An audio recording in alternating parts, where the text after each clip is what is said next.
Assalamualaikum. Minggu ini bertemu lagi dengan Ustazah dengan tajuk Wuduk Sempurna Unit 3 Bab Ibadat.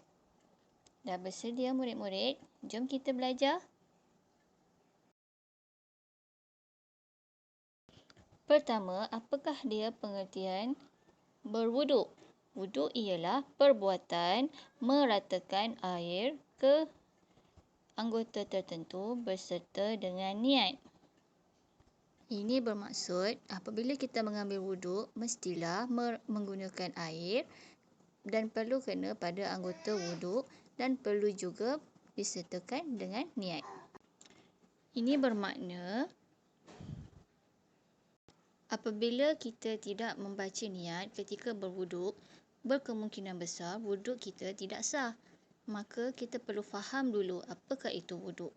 Apakah cara-cara berwuduk dan rukun yang akan Ustazah terangkan pada tajuk yang akan datang. Tetapi pada minggu ini Ustazah hanya terangkan tentang apakah maksud dan juga apakah tujuan berwuduk itu.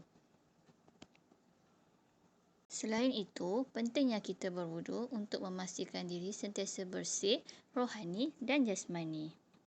Cuba murid-murid lihat pada muka surat 96 dalam buku teks hijau.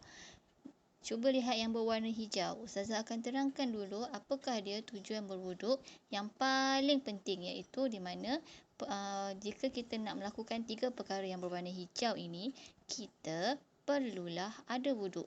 Wajib. Jika tidak, kita akan berdosa. Manakala yang berwarna pink hanya sunat sahaja untuk berwuduk. Maknanya, jika kita tak ambil wuduk sebelum melakukan 5 perkara yang berwarna pink di atas, kita tidak akan berdosa, tetapi kita akan mendapat pahala yang banyak daripada Allah. Apakah dia perkara wajib tersebut?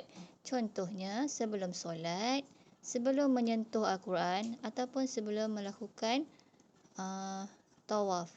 Ketiga perkara ini perlulah ada wuduk. Wajib berwuduk. Sebagai contoh, Aminah hendak membaca Al-Quran. Dia hendak membaca Al-Quran menggunakan telefon bimbit. Maka, adakah dia wajib mengambil air wuduk? Jawapannya tidak wajib. Tetapi, jika dia hendak membaca Al-Quran dengan menyentuh naskah Al-Quran, maka Aminah perlulah mengambil wuduk dahulu. Jika tidak, dia akan berdosa. Manakala yang berwarna pink, contohnya seperti sebelum tidur, menuntut ilmu, membaca Al-Quran di skrin laptop ataupun komputer, hendak masuk masjid dan juga apabila ketika kita hendak marah, kita hanya disunatkan berwuduk. Mengapakah kita digalakkan untuk mengambil wuduk pada 5 perkara yang berwarna pink di atas?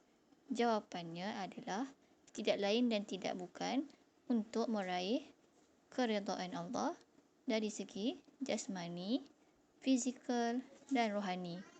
Bila kita mengambil wuduk, hati kita akan lebih tenang dan sentiasa diberkati Allah. Itu adalah di antara hikmah apabila seseorang itu sentiasa berwuduk. Jadinya, berwuduklah sentiasa. Itu adalah amalan yang baik.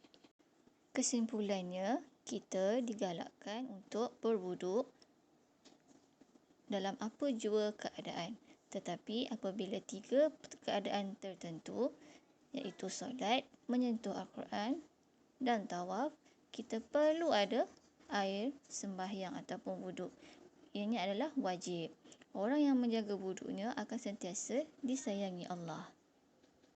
Sekian sahaja ya murid-murid untuk tajuk pada minggu ini. Ustazah akan terangkan lagi tentang berwuduk, tentang rukun wuduk dan sunat pada minggu yang akan datang. Jangan lupa ya untuk menyiapkan buku aktiviti pink pada muka surat 106. Iaitu nombor 1 dan nombor 2. Senang sahaja. Itu sahaja untuk tajuk wuduk yang sempurna. Selamat belajar ya.